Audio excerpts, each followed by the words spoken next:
In today's video, I'm going to teach you how to add radio button in DocHub.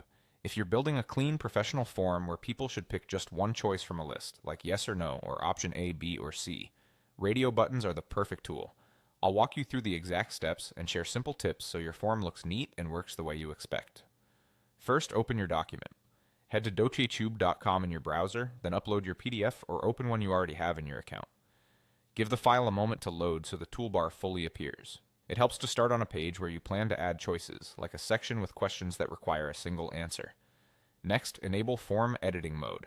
At the top of the screen, click the option labeled Fields, or choose Prepare Form.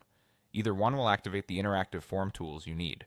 When this mode turns on, you'll see form field options appear, making it clear you're ready to add interactive elements to your PDF. Now select the Radio Button tool. From the available field options, choose Radio Button. This tells DocHub that you want to place a circular choice button people can click when they fill in the form. Place the radio button where you want it to appear.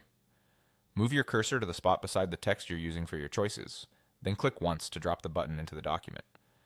If you're creating a yes and no question, click next to the word yes, and then click again beside no to add a second button. For multiple options, repeat the click for each choice, such as option A, option B, and option C.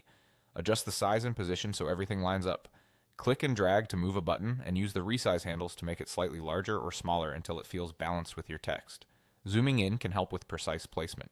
Aim for consistent spacing so each button aligns nicely with its label and looks uniform across the page. As you continue, keep your layout tidy by placing buttons directly next to the words they correspond to, like yes, no, or each option's label, so users immediately see what they're selecting. When you're finished placing and arranging your radio buttons, you can continue building the rest of your form using the same approach.